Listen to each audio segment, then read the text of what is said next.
Good afternoon, everyone, and welcome to the webinar of the Geriatric Emergency Department Collaborative. My name's Don Mulady. I'm an emergency physician at Mount Sinai Hospital in Toronto, and am one of the core faculty for the Geriatric ED Collaborative. And we've got a great panel of experts with us as well. In case I want to establish my credibility for hosting a rural and remote session, to just let you know that I was born in a hospital of 10 beds and grew up on a farm outside a town of 300 people. So at least in the past, I knew what rural life was like. So actually, and I suppose that brings me to an interesting point, that this is our first of all the webinars that we've done where we've really specifically addressed a place where a lot of people around the world get their care, a lot of older people. And that is in smaller hospitals, rural hospitals, and even remote hospitals, not the large urban EDs that we typically focus on here. We'll even have a discussion about what rural means and what it looks like in the United States. And I'd ask you to text in information about places that you're on the line from. It sort of includes everything from a 50-bed hospital located in a large town to, which might be just a few miles outside a large city, to very remote or 5 or 6 bed hospitals located hundreds or possibly 1,000 miles away from the nearest tertiary hospital. They may be called critical access hospitals, where you work or located in remote areas on Native American reservations or First Nations communities, in the southwestern deserts, in the mountains, in Canada, for example, spread across the Arctic in First Nation communities there. Several themes are common. It seems they're located in a small community, of course, but often the hospital is a much tighter part of the social fabric, usually much smaller staff numbers, which is a challenge and a resource, fewer in-hospital resources, a greater sense of the hospital as part of the community, and sometimes a greater sense of mission about providing care to the community. One of the goals of today's webinar is to provide a voice for folks who work in smaller hospitals, and to hear, if we can, through the text and chat, how the GEDC, for example, can be of value in supporting the work that you do, specifically with older people. Fortunately, we've got a great panel of experts to work with us. Next slide, please. We asked you in advance, as you registered, what challenges or advantages you see in providing care to older patients in rural EDs. Just as we're, and so I'm going to review some of those things. I just point out we did have 175 registrants from 10 countries. Next slide. So these were some of the things that came up. One of the biggest challenges that keeps coming up time and again, and interestingly very similar in urban care of older people, is access to transportation and the difficulty that older people find in accessing care because of transportation needs. Resources in the community, resources in the ED, training and education for ED staff, simple costs of providing care, like hiring in specialist physicians and nurses, and reimbursement models that often don't address the reality of rural care. But interestingly, there were some persistent themes in your responses about advantages. So easier access to resources in the community. So I think that's for people who have kind of done their homework and know what is in their community, which might be easier because they're smaller communities. Less overcrowding. I don't know about no overcrowding, but I think some hospitals in smaller centers might have no hospital ED crowding or boarding. Many of the patients are familiar to the ED and their problems are known to ED staff. people know each other, because people know each other, including the patients and the staff. And a sense that quality care for older adults is an important value for rural communities. Next slide. So as we're getting started, I just ask you, and I notice many of you are already doing this, please put into the chat where you're calling in from and what your role in that place would be.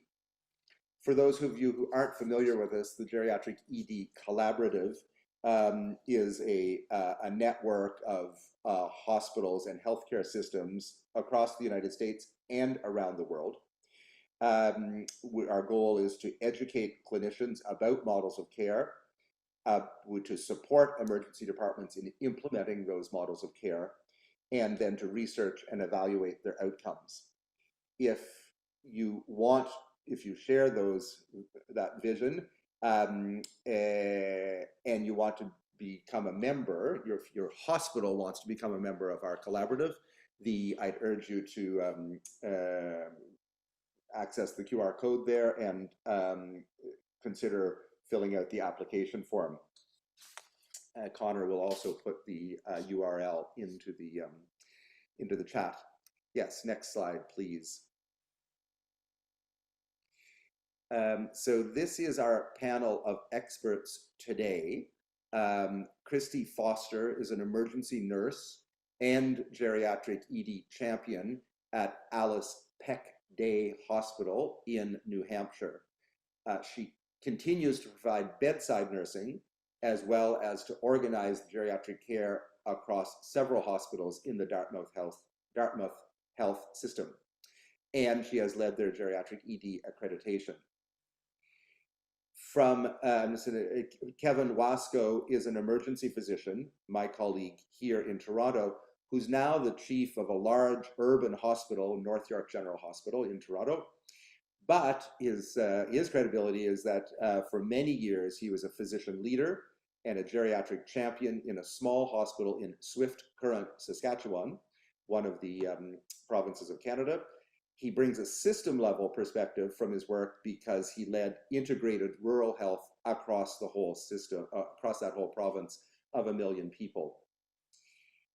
Colleen McQuown is a return visitor to these webinars. She's from the Veterans Administration, works in Cleveland, and that is a level 1 geriatric ED. And Colleen has led a lot of different initiatives across the United States, which she'll be talking about today.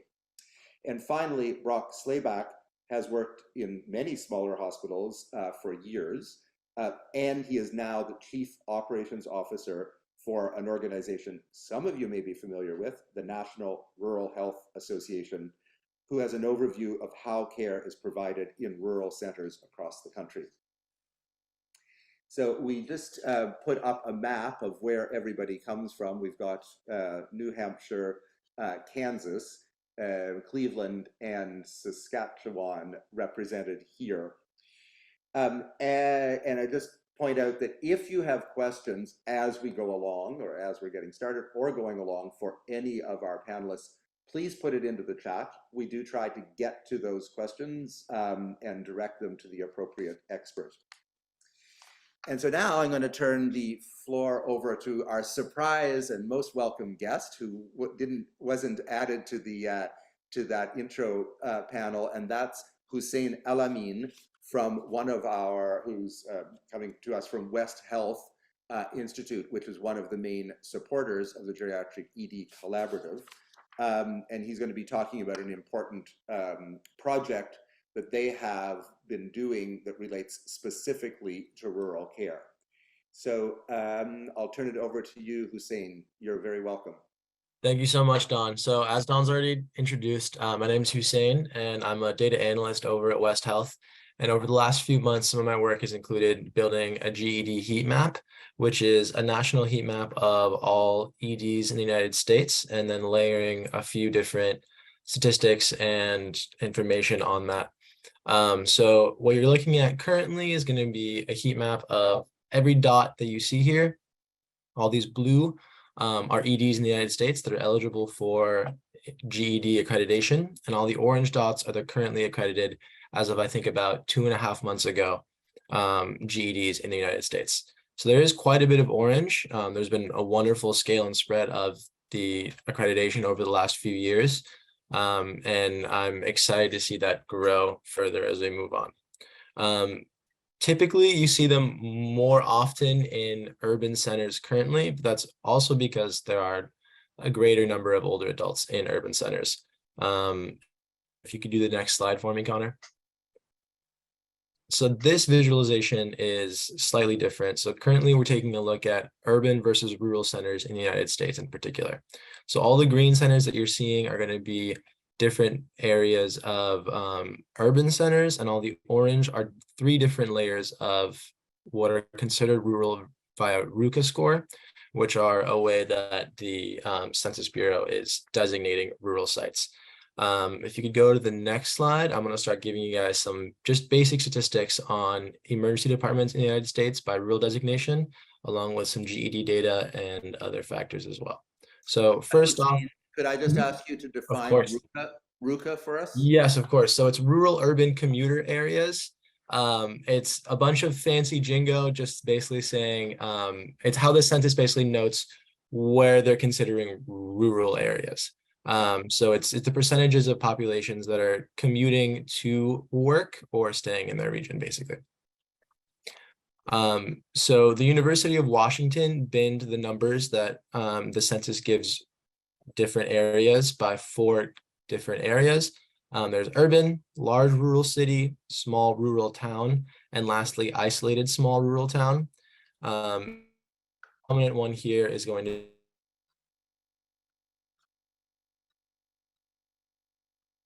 numbers of EDs located in large rural cities, isolated small rural towns as well. If you go to the next slide, please. Here we'll be taking a look at just the GEDs in particular that are located in these areas. So we have a solid number of about 33 GEDs currently in rural areas, which is about 10%, which is only slightly lower from the 17% of rural adults that are rural older adults who live in rural areas. Apologies. And then we can move over to my last slide. And this is just giving a general overview of some numbers of older adults and their locations. So there are about 13.35 million older adults in the United States who live in rural areas, which is about 17% of older adults. There are about 15 geriatric emergency departments that are currently accredited and that are listed as critical access hospitals according to the Centers of Medicaid and Medicare. And lastly, there are about 33 GEDs that are located in rural areas. And that is currently excluding some the VA. So there are even more if you're counting those, which is one of our largest integrated healthcare systems that is geriatrically accredited. And there's been a lot of growth and a lot of improvement over the last few years. So I'm excited to see where that goes with more rural sites. Thank you guys so much. Thanks. Don't go just yet. Yes, sir. I've got a skill testing question for you. Of course. You may not know. So 17% of older adults live in rural areas. Mm-hmm. What proportion of the whole population in the United States is an older adult? So I'm trying to get at, does the proportion of older people in rural areas match the overall proportion? One might imagine that there were more older people living in rural areas. Do you have that has been what we've been seeing. There is a higher proportion of older adults in rural areas. I don't have the exact numbers for you though, unfortunately, off the top of my head. Good. Okay, so in general, what the takeaway here is that a lot of older people live in smaller centers. Yes.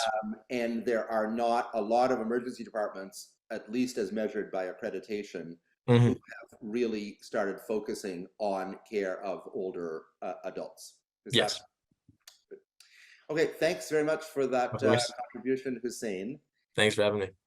Next slide, please, Connor. So don't worry, you don't have to look at this face for too long. Unfortunately, one of our guests, principal guests, is not able to be with us today, and he accepted the invitation and then had something else come up. So we were able a few days ago to record an interview with Brock Slabach, who, as I said, is the Vice President of Operations for the National Rural Health Association. So that's the body, he'll describe it more, who really focuses on all aspects of rural health. So we recorded this interview. It lasts about 18 minutes, and we'll just play it from beginning to end. Brock, I'm so pleased that you can participate in this conversation today. I think many of our listeners on the call today probably are not familiar with your organization. Can you tell us a little bit about it? Well, thank you, Don. And it is indeed a pleasure to be on the line with you and the viewers of this important topic for rural parts of our country. The National Rural Health Association is a membership organization of over 21,000 members nationwide. We have 9 constituency groups is how we're organized, and our largest and most active is the hospital and health system constituency group, and there are probably about 1,800 rural hospitals by definition, 100 beds or less, and that's our sweet spot of members in hospitals around the country.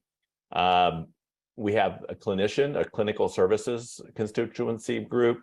We have a rural health clinic constituency group. We have a federally qualified health center constituency group. So we would like to think that in addition to the others that I didn't mention, we're the big tent organization for all of rural health. Basically, we know that it's not just one provider type, it's not just one institution that provides care to people in rural areas. It's a constellation of providers and services. So that's who we represent, and that's who our members are, Don. Good. So, Brock, you mentioned that you include hospitals of less than 100 beds. I can imagine that many people in small towns and villages across the United States would think of a 100-bed hospital as a large hospital. So how do you guys, when we're talking about older person care in rural hospitals, how do you define rural, and how can we know if a hospital is rural or not? Well, rural is a very elusive term. There are probably over 30 to 40 different definitions of rural that the federal government uses in various and sundry of programs that it operates. The most commonly used definition of rural is essentially everything that's not in a metropolitan statistical area. So it's defined more by what it isn't than what it is. So if you think of a metropolitan area, let's say the Kansas City metropolitan area, it has 14 counties that's included within that MSA. Anything outside of those 14 counties could be considered rural by definition in terms of that placement. So we look at rural basically in that category and how CMS defines it largely. And that's how we come to that definition. Okay. So when you talk to your rural sites, and it sounds like you probably are in direct contact with many of them, when you hear from them, what are some of the challenges that they have specifically around care of older adults, and particularly in their emergency departments? No, that's a great question, Don. And I think what I hear commonly is the lack of available workforce. That seems to be the topic that once I ask a question on any topic, it always comes to that.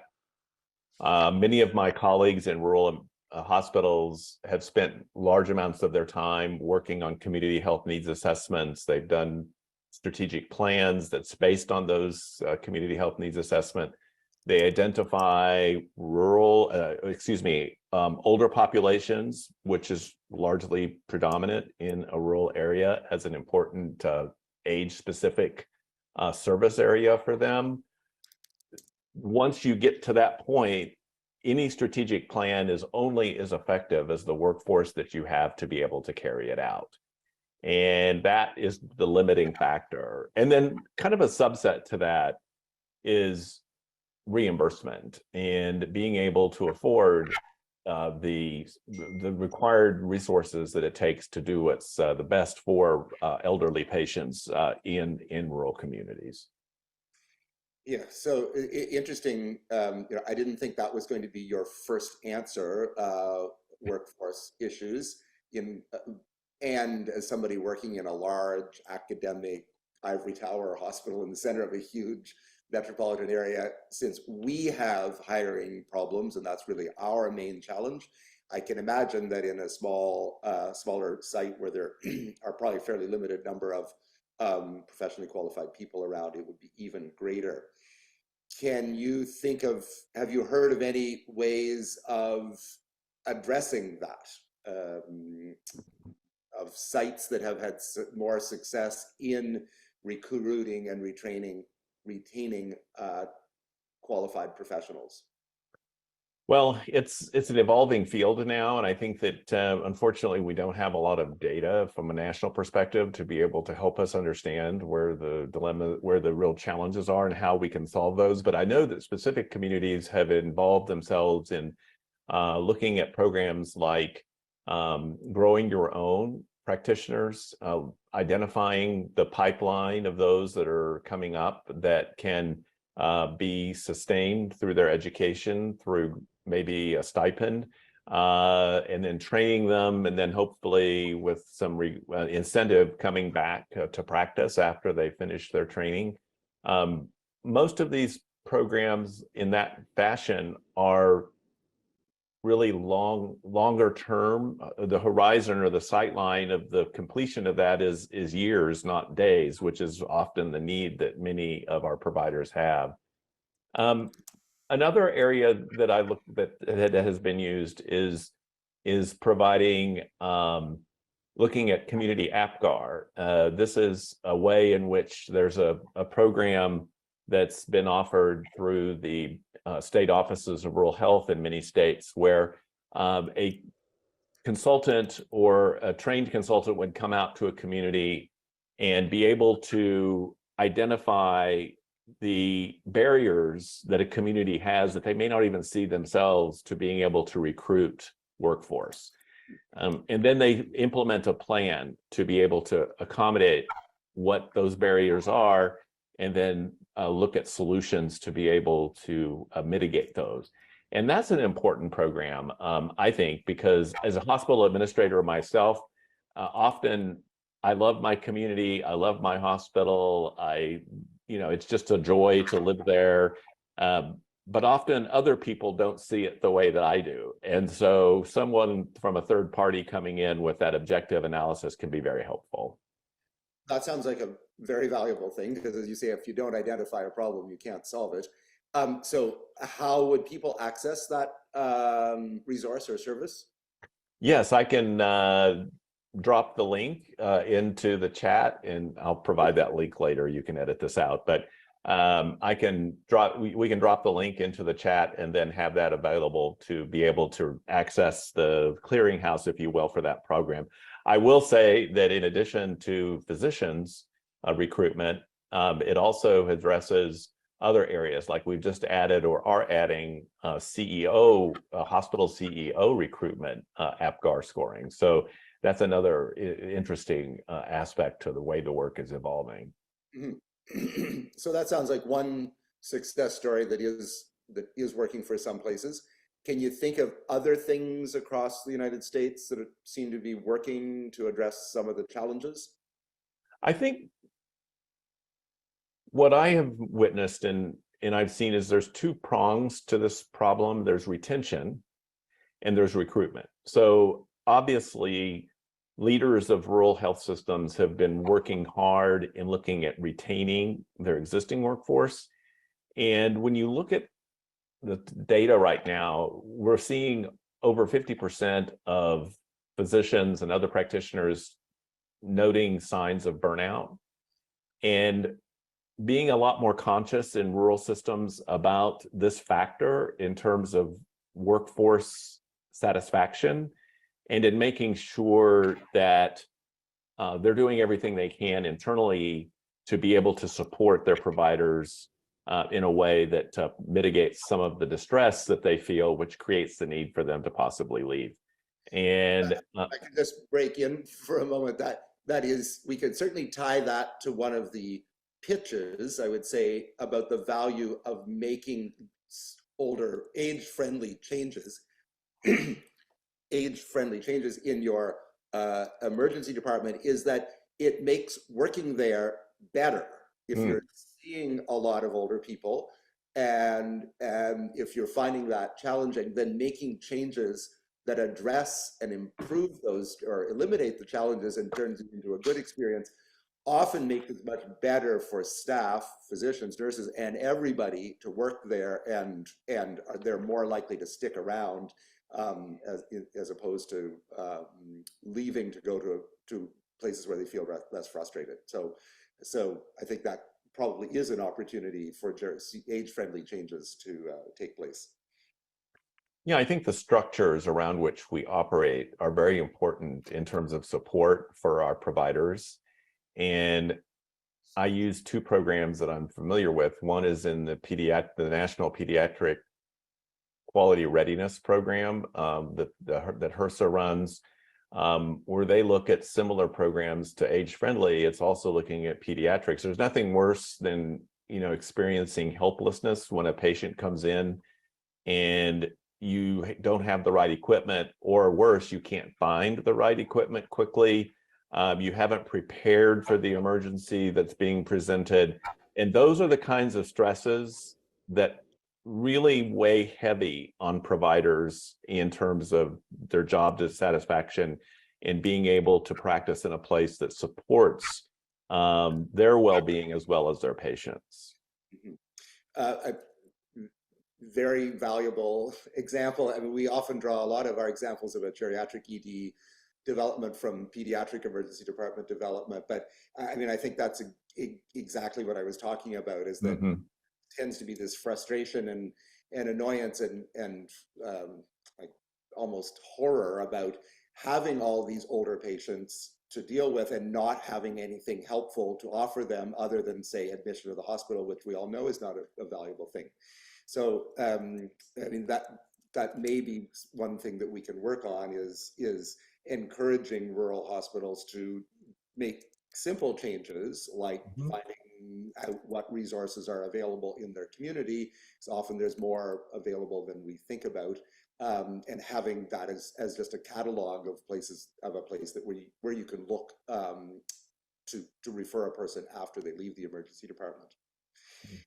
That brings me to another topic, which would be, do you think there are any ways in which caring for older people in rural settings is better or easier, or are there any advantages to rural care of older adults?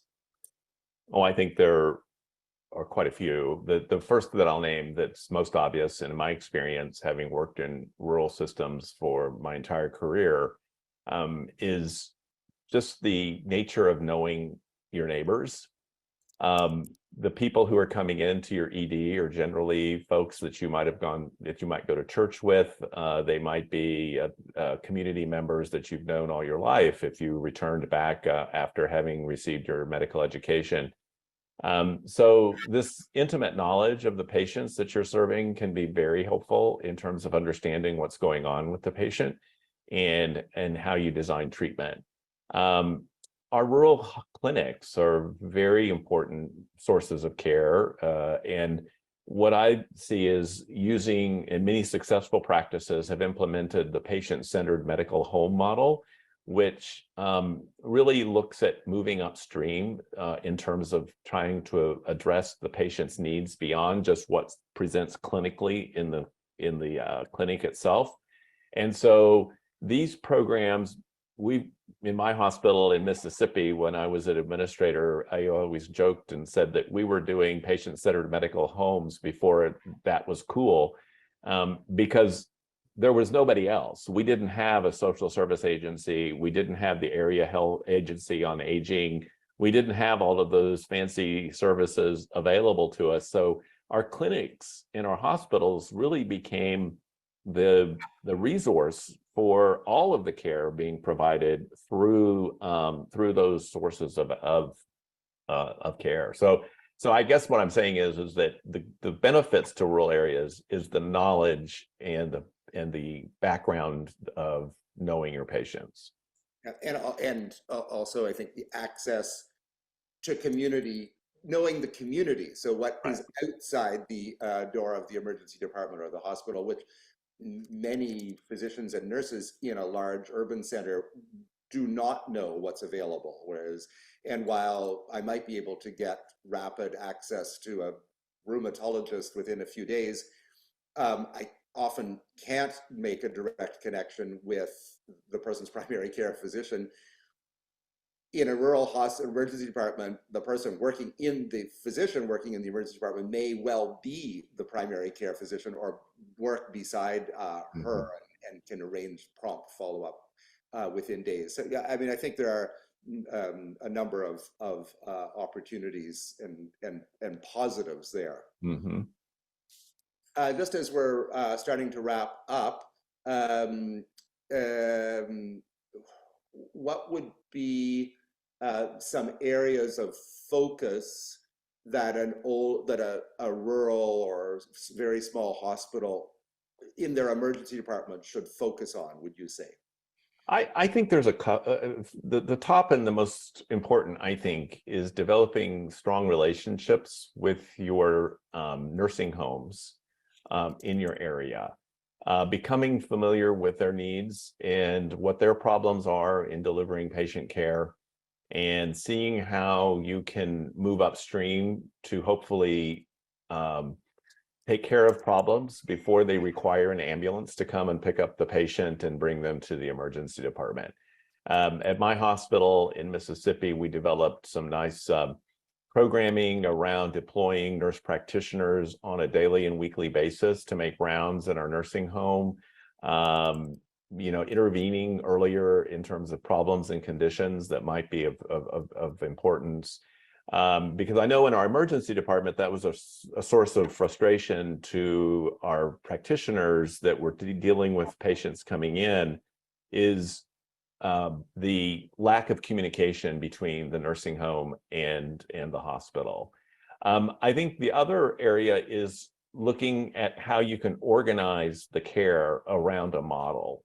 And I have used in the past, and I think that this is a commonly accepted way of looking at the IHI's age-friendly health systems model that looks at what matters: medication, mentation, and mobility.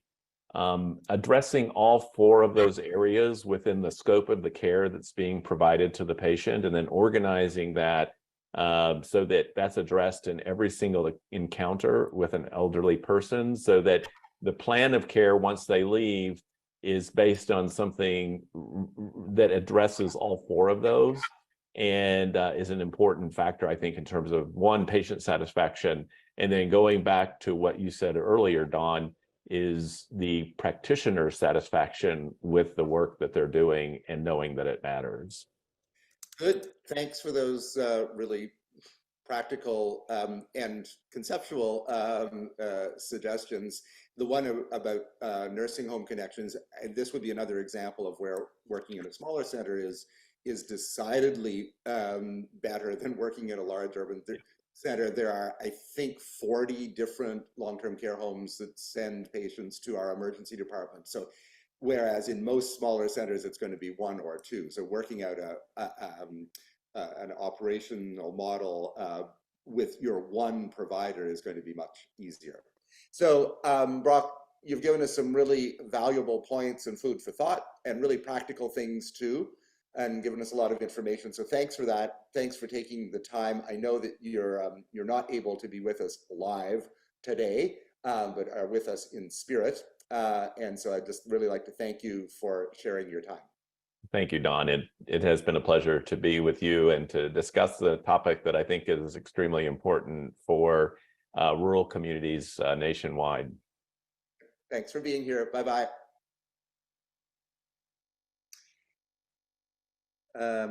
I hope you found that valuable. I noticed the chat, not just from me, was very lively, and I'm really pleased that we have representatives from a lot of different, very small sites chiming in with what works for them. So that's really helpful.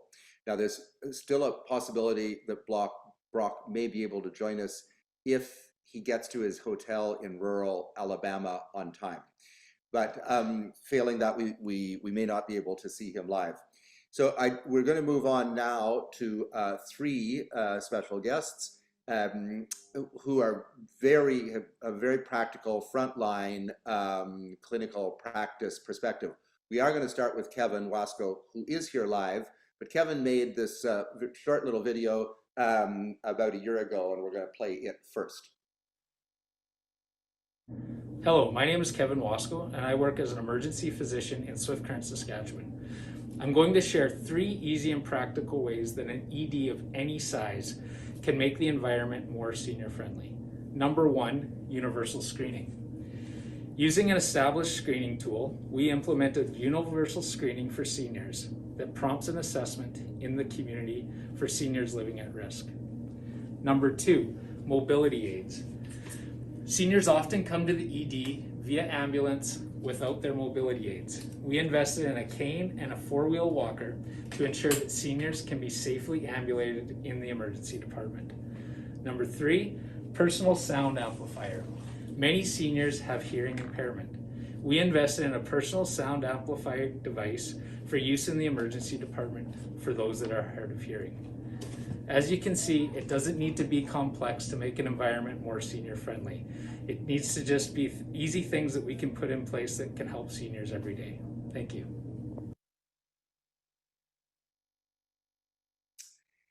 Good, thanks. So if we can go leave the PowerPoint presentation so we can get Kevin on screen. Kevin, thanks for that little taster, and we'll go over to you live now. You are now in Toronto, but worked for a long time both as a frontline physician in a relatively small town in Saskatchewan, and then also had an administrative role. So what would you say, or can you describe the setting that you were working in, and what are some of the things, aside from those 3 practical tips, that you developed over the years? Yeah, so I was based in Southwest Saskatchewan, not far from where I grew up. Actually, my family runs a cattle ranch on the Saskatchewan-Montana border, and I grew up literally in the middle of nowhere, I like to say. So I returned to practice in around that area, about an hour and a half away, in a community, Swift Current, which had a regional hospital serving a large population of people that were very sparsely populated, I guess, in that area. So that the hospital was an emergency department with about 20,000 visits per year, but that was encompassing huge geography, which had its own challenges, because trying to get back to the actual community where the patient could be upwards of 3 hours away, where there really were very few, if any, resources in their home community. I also practiced across other rural places in rural Saskatchewan across the province, and that was mainly because of my role as a physician leader, so that I could understand what those different locations were experiencing. So you talked about simple things that you did in your own home emergency department. What were some of the bigger issues, like kind of system level things that you saw across the whole system that another system could take on? I think one of the struggles of systems in general is a lack of system integration. And by that, I mean the connection of the different aspects of care that patients receive. I think patients think we're more connected than we are, in terms of perhaps seeing their family physician, seeing home care RN, seeing a team health providers in the emergency department and don't realize that we don't all know each other or have clear linkages or information systems that connect us to one another. I think that where we see improvements are where there has been intentional effort to connect the different parts so that we do have common systems, so that we have made efforts to know each other as members of one larger team. And I actually think that in rural areas, that's an advantage. If for no other reason that we happen to know each other because we grew up together or we went to school together, we are somehow related, it's common that that will be the case and that we'll clearly get to know each other and then we make it work. And I see that that has happened, and that's something less common, obviously, the bigger you get in a place. But it's just as important, no matter how small or big, is to connect the different parts of the system for the sake of the patient care. Kevin, can you think of an example of a smaller place that managed to integrate the things that they had to offer?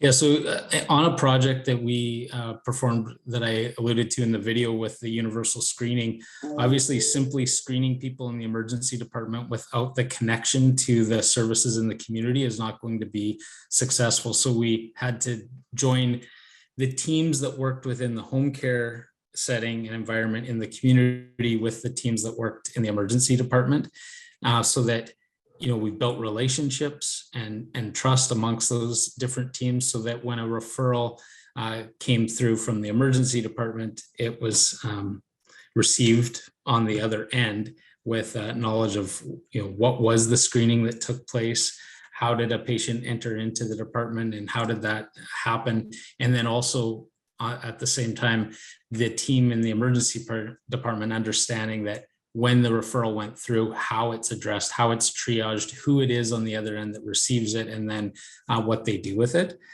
So I think that's an example of where those different teams, even though we were in a small place, didn't understand the work of the other, hadn't been in the environment of the other, and just those small changes and working on this problem together to reach solutions that worked for either end was vitally important for its success. Thanks. That's a theme that comes up many times, the value of feeding back stories and success stories.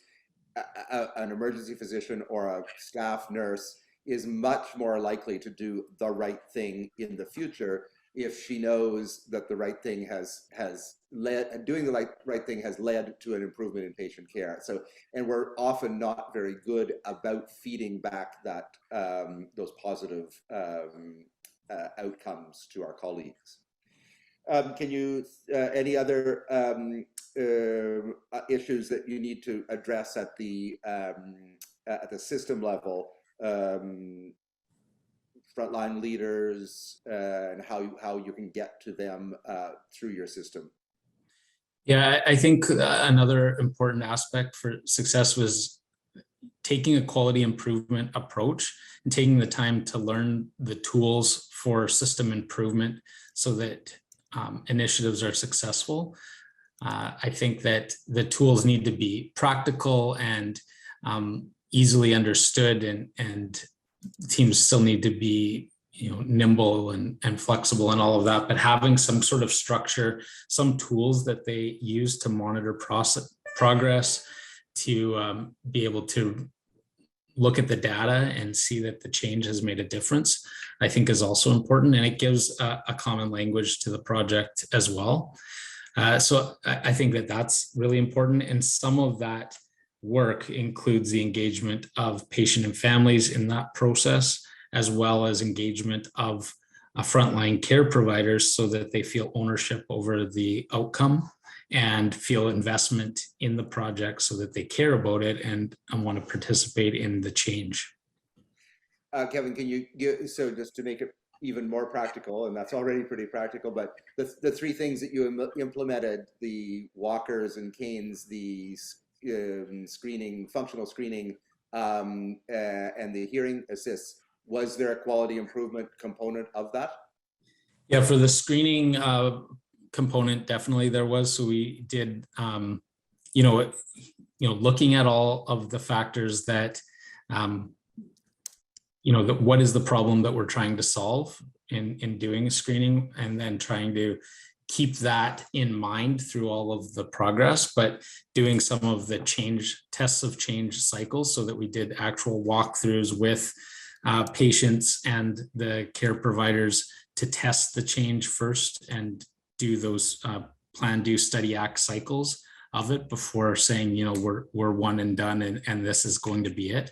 And also the pre and post data collection about seniors visiting the emergency department on repeat visits, and trying to reduce that number, because we were seeing that it was often the most frail seniors that were coming repeatedly to the emergency department. And if we connected them better to resources in the community, perhaps it would reduce some of their visits.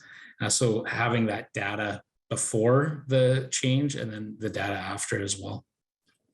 Good, thanks a lot, Kevin. I think I could keep asking you for detailed examples all afternoon.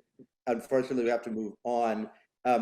One thing that I would like to park is how your group decided to use the Inter-RAI ED screener versus ISAR versus the clinical frailty scale.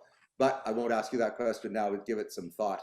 I need to move on to Kristie, who remains on the front line of geriatric ED care, and also has a change-making role within her department. So Kristie, in your rural hospital where you've been for a long time, you've gone through ED accreditation. Can you describe your setting and some of the changes that you've implemented? Yes, absolutely. Love to. So my hospital is a small critical access hospital, as we talked about. We're in a rural setting. We're on the border of 2 states, so Vermont and New Hampshire. We have 25 inpatient beds, and we have a 24/7 emergency department that has 7 beds with surge capacity of up to 14 total. So we began our journey for geriatric accreditation in 2021. And at that time, our annual ED volume was 5,500. And in the last year, we have more than doubled that number. So that's exciting. I believe that our organization is very unique in the fact that our core values are centered around kindness. And that value is the foundation of our goals and our initiatives. I'm pleased to say that in May of this year, our ED received the Guardian Award, which is from Press Ganey, which is a patient satisfaction survey tool. The Guardian Award is an honor given to care units who have reached the 95th percentile for patient satisfaction based on 1 year of data. Many of the patient comments are related to the kindness and compassion that they've received in the ED. This is also commonly a common thing that we hear from staff as to why they stay at this organization is the ability to treat patients in the way that they deserve to be treated, and that we are centering our care around kindness. So that's a little bit about our organization, and I was going to just share a little bit about my accreditation journey. So I was the ED nursing champion for the process, and there was definitely many benefits that came from the accreditation process. Early on, the biggest benefit was being able to have the time to explore what initiatives would best meet the needs of our population, and really focusing on how do we help patients focus on what their goals are, on what matters most to them, not necessarily what we want, but what matters to them. So like all new processes, we did face some challenges, such as meeting the requirements for case management services. So in a larger institution, it's probably easier to meet certain metrics. And in our small hospital, we wear many hats. So that was one area that we had to work through. Ensuring that we had a way to collect the data. So we needed to create reporting structures around our initiatives so that we could show compliance. So that was something we needed to do early on, so that we would be able to apply for accreditation in a timely fashion. So that was one other piece that I needed to kind of tease out early. And I will say, if anyone's considering it, it is essential to have a program manager to help guide the process, because she was certainly the glue that held us all together throughout the entire time. The top 3 initiatives that I feel has had the greatest impact on our patient outcomes was a delirium prevention program that we have called the Take Care Kit, our fall prevention work, and then ensuring our primary care provider notification. So I'll just briefly touch on those for you. Our fall prevention program involved the implementation of a Kinder 1 fall assessment score during triage. And this is a very short list of questions. There's only 4. And when a patient is identified as a fall risk, there is a drop-down menu with a list of interventions that should be then considered for implementation. One of those was yellow socks. So we often had yellow bands that would indicate a patient was a fall risk, but those can either fall off or get lost, or the many reasons you wouldn't be able to see them. But the yellow socks are very bright and they're very easy to see, so that all care areas, any staff can really easily identify those that are at risk for fall. And therefore we can go over and make sure the patient has what they need to be able to ambulate safely. So since we've implemented this, since our accreditation process, we've had 0 fall-related injuries. The Take Care Kit, which is a delirium prevention and restraint use prevention tool, is a large box, basically full of large playing cards, coloring books, lights, fidget tools, and a baby doll. The baby doll is the favorite tool. It is amazing to watch how many times we have given the baby doll to a patient who is highly agitated and probably likely already has baseline dementia. And so the ED setting is a very loud environment, is very bright, noisy, so it can be very agitating further, right? So we would give the baby doll to the patient, and it gives them something to do, either to play with or to take care of. Sometimes just having a sense of a job has been helpful. We just had this happen 2 weeks ago. This lady was crawling out of bed. She was so agitated, could have likely resulted in restraints. We gave her the baby doll, and she had the biggest smile I've ever seen. And she held that baby doll for hours, and we were able to continue with her care plan. And I'm pretty sure she named him Norbert, and he went home with her. So it's a great win. The third initiative is my favorite, which is the primary care provider notification. So as I've said, we serve many communities across New Hampshire and Vermont, and we do not have the ability to understand everybody's follow-up ED process, or even if they get notified of their patient's visit to the ED. So to kind of explore what does that look like from a primary care setting, we went over and talked with our primary care partners, and we asked them what do they do and how do they get notified. We are on the same electronic medical record, so for them, getting notified of their patient coming to the ED was seamless. It would populate in an inbox. It's an automatic feature, and then they have a process of following up within 24 to 48 hours to make sure the patient has what they need. Well, this sounded like a very great process, very thorough, and I wanted to replicate that in some way. So we developed our nurse-led callback process, and the goal was to ensure there was effective transition of care, that the patient understood what the discharge instructions were, because often patients been in the ED for hours, they're tired, they want to go home, they may not always be able to absorb all the information, and those care plans are very important to make sure that they have the best outcomes possible. And then also just to ensure that they have the resources they need. Did they get their medications? Do they understand how to take them? Sometimes it's doing exercises over the phone with the patients, but ultimately trying to prevent hospital readmissions. And we started off with an inclusion criteria of 65 and older. And when I was calling them, they were often either at work or at the gym, and realized I needed to kind of tweak my inclusion criteria. So now I do 70 and older. And as long as they're not admitted or transferred, because case management is usually involved at that point, and not part of our primary care network, because I already know there's a robust process for those patients. What I learned right off, even if patients do not have care needs, they are so grateful to have a connection and that somebody cares about them. Initially, patients were shocked that we took the time to make that connection. Unfortunately, there's a lot of time where they do need support. They often need help facilitating follow-up with specialty services. I would say that's the #1 thing that I have to do. or help them navigate barriers to other essential needs or services. And it didn't take long for me to realize that once this process was started, that this service was very much needed in our community. So last week when I was doing my data collection, I realized that we have done over 5,500 audits of 70 and older. So for us, and it's myself and a handful of people that help with it. So there's a lot of audits and calls. Not all of them were our calls, but we ensured that they had follow-up. So Kristie, yes. I think you're wrapping up anyhow, but you've presented 3 really great programs for us to consider. And in the interest of time, we still have to get to Colleen for yet more good ideas. And thanks for including your slides about how to implement these 3 programs at the end of the slide deck, which will be available to everyone. So I'm going to move on to Colleen. Thanks very much, Kristie. Colleen, Thank you.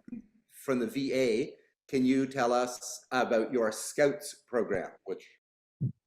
Yeah, I'm happy to talk about the Scouts program. Thank you. So imagine Kristie's callback program, except instead of calling someone, you send a former military medic to their home.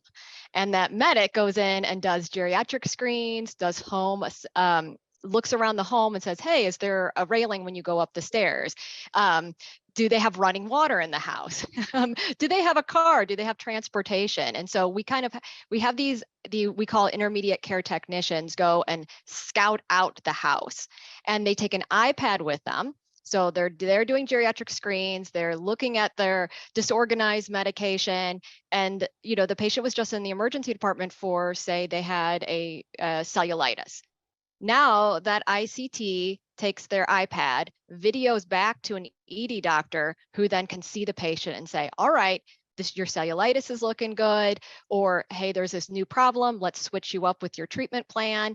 And while the ICT was in the home, they identified some fall risks. Can we get you a tub transfer chair sent out to you? Can we get a ramp installed in your home through the VA? And can we get social work to follow up with you to talk about your food insecurity?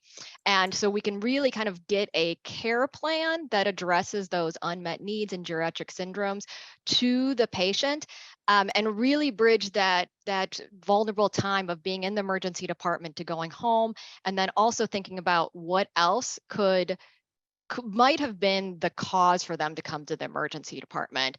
And then often it is introducing the patients to telehealth for the first time, and they're kind of getting introduced to telehealth through the VA with someone there who can walk them through the process. So our program is at 7 different sites. One of them is truly a rural site. However, because our VA serves large catchment areas, 25% of our patients overall have been in rural sites. And one of my favorite stories about a patient that came to the emergency department, got a new Foley catheter placed, was going to go home, and the plan was to follow up with urology for some additional education on how to use his Foley catheter. But instead of this veteran who lived 2 hours away from the VA having to come back, the military medic went out to his home. The last 10 miles were actually on a dirt road. Went out to his home. While they're videoed back to the ED, they did some education on the Foley catheter. His wife was there, so to be able to tell the wife how to care for the Foley catheter, and then noticed that he'd missed some other appointments, help them set up some appointments by navigating through the system, and really, in essence, save this patient like a 5 or 6 hour round trip. By the time he would drive there, have an appointment, wait for a ride to come back, and really thinking about our older, frail, vulnerable patients. Is it better for them to be in a car for 4 hours, or one of our ICTs to be in a car for 4 hours and bring the healthcare to them? So the Scouts is a really exciting program, and we're expanding into 10 new VA rural sites over the next 3 years. And we got a paper that you guys can read more about in the chat. Which will be, and into the resources at the end, which will be available. Thanks so much, Colleen. Fantastic program. And as I put in the chat, come back in a few months to hear about community paramedicine, of which this is an example in many other different settings. So as always, I wish we had all afternoon. We only have 60 minutes, and I'm just going to take go slightly over time, which we try not to do. Can we go back into slides briefly, Connor? So if you go to the website over the next few days, all of the resources from this webinar will be there.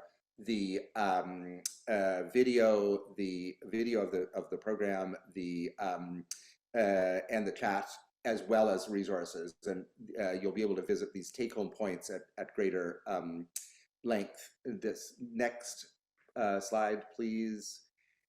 Kevin's takeaway points are there, including universal screening. Next one from Kristie. Kristie, and I just want to reiterate that you will also find the slide deck on our website, and Kristie has included 3 slides, each one giving you rather detailed information about how they implemented the 3 things that she talked about. Next slide. That's from Colleen, and on our resource page, which may be next. Is that true, Connor? Anyhow, our resource page, resource slide has links to all of these. Next slide, please, Connor. One of our guests among us today is Chris Carpenter, who's deeply involved with the Journal of Rural Emergency Medicine at ACEP. This is a valuable resource for research that focuses on rural health, specifically as it relates to older people in emergency departments. Next slide.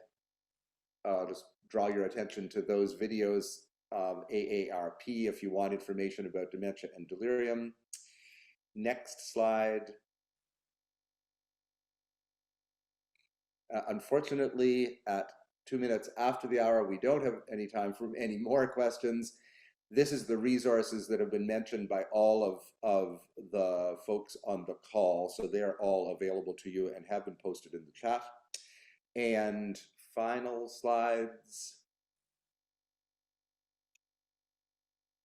Oh, these are we'll just click through those. These are the 3 slides from Kristie. Our next webinar will be November 6th. The snow will be flying by then. Next slide, please. And the next slide. So we would like to close with a thank you to our funders, the John A. Hartford Foundation and West Health Institute. Without them, we wouldn't be able to do this work, and you wouldn't be able to get all of this learning. So I'm sorry to have wrapped up so quickly, but it was only because of the abundance of great information that we had to share. And with that, thanks very much to all presenters and to our backup team at the GEDC Nerve Center, Connor and Heather today. And we'll see you again in a few months.